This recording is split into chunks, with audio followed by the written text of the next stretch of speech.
Hello YouTube, welcome back to Kind Heart Homestead. I'm in a bit of a hurry because I'm doing a day trip up to Virginia.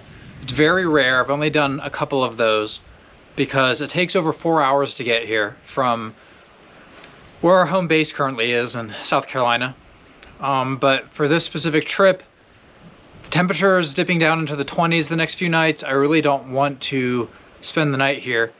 So what I'm doing is taking advantage of some credit that I have on my U-Haul account to get this truck and pick up the drywall and insulation that I need from the nearest Lowe's, which is about an hour away.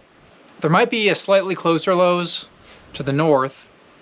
I decided to go to the one in North Carolina because it's on the way. That way, as I drive north, I can leave my car there, get the U-Haul, continue up, and then I'm gonna make the trip all the way back later today.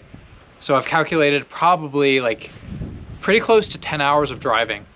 I'm probably gonna have to drive in the dark, but I feel like all of that's worth it to get these materials up here. I'm probably gonna exhaust myself trying to carry all this drywall. So it's better to not even try to spend the night and get work done in those cold conditions.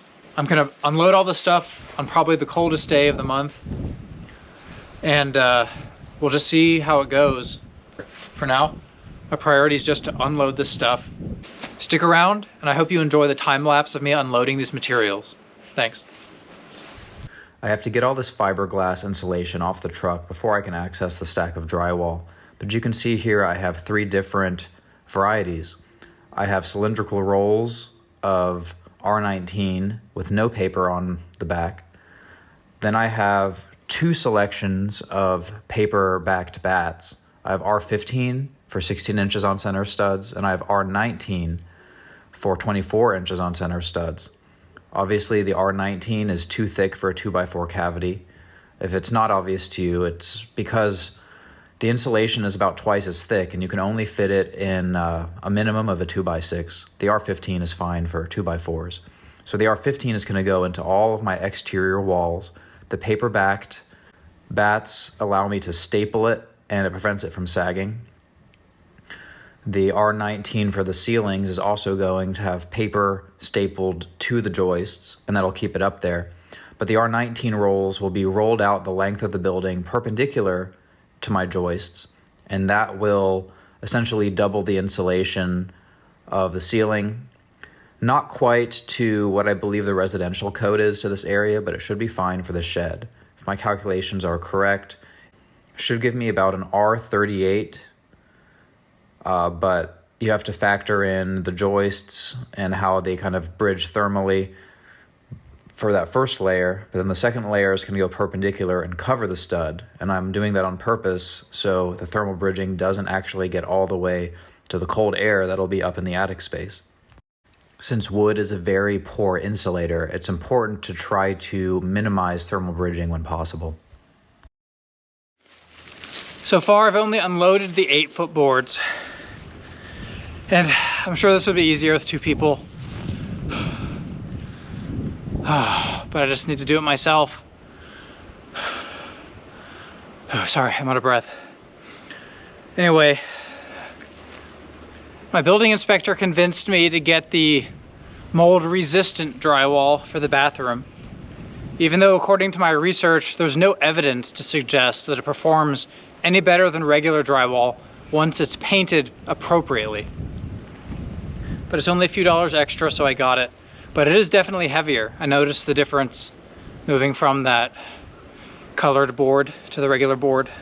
But now what I have left is the 12-foot boards. So I'm not gonna be able to stand them up tall like I was. So I think I'm gonna try to roll out this ramp and see if I can lay them sideways on the ground.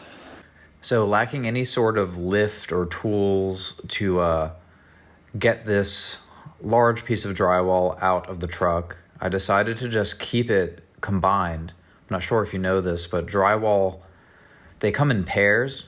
You're allowed to separate them at the store if you only want one, but they essentially make it so there's no risk in scratching and damaging, denting the face of the drywall that will be finished.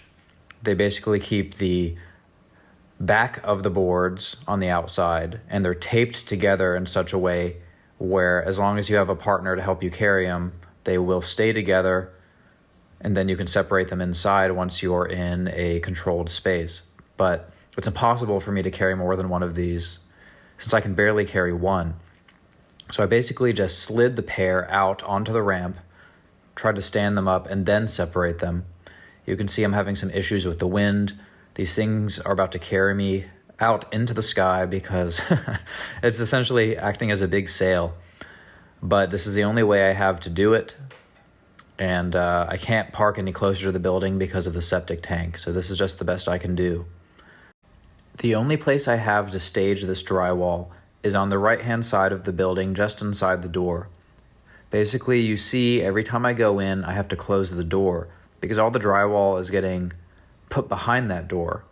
There's barely enough distance, length in that room to fit these 12-foot sheets. And the 12-foot sheets are the last ones in, so they have to be the first ones that I use. So they're blocking the rest of those boards in. I have a drywall lift that I can use on the slab in there to roll things around, lift things up to the ceiling. So I'm not too concerned about that. But the weight of these boards does make it very cumbersome. I have to take lots of breaks when I'm dealing with these just to make sure I don't injure myself. But the last thing I have to do before I lock up the truck is to get all of this insulation in the building. And one thing you're about to see once I get this drywall squared away, I'm essentially stacking all this insulation in whatever space is left in that room. I'm throwing things, stacking things, and I'm basically backing my way out to the door. And next time I come, I'm gonna have to take all of these back out because there's absolutely no way to even walk into the building. I'm not even sure that this door is going to open all the way with all that stuff in there. Just wanted to sit here for a couple minutes to catch my breath. But while I'm here, I'll go ahead and tell you some of my, philosophies about building. Obviously, if you've been watching our channel for any amount of time, you'll know that one of my main interests is self-sufficiency. I'm not necessarily trying to collect skills for like every industry or every trade, but I do like to build things. Mostly carpentry, but I also like to pick up tips here and there for doing basic repairs, like maybe oil changes in the lawnmower, or trying to figure out how to build a chicken tractor and deal with chickens and eggs and things like that. These are all things in the homesteading community that you rack up stuff one skill at a time.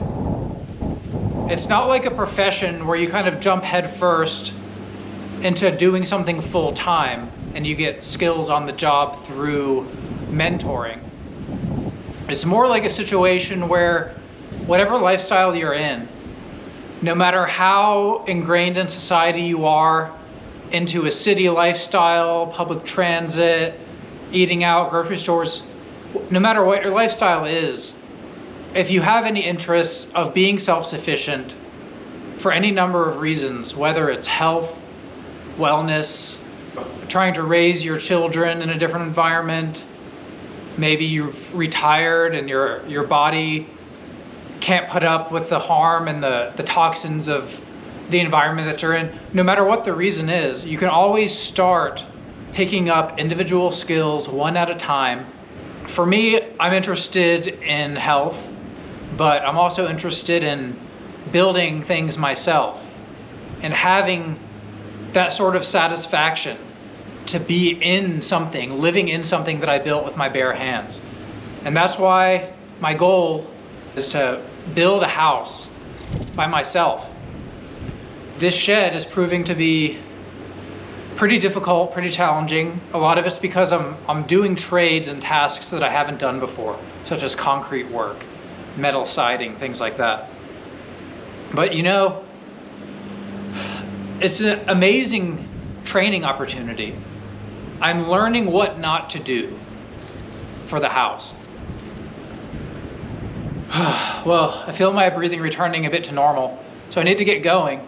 But I hope you guys had a great Thanksgiving.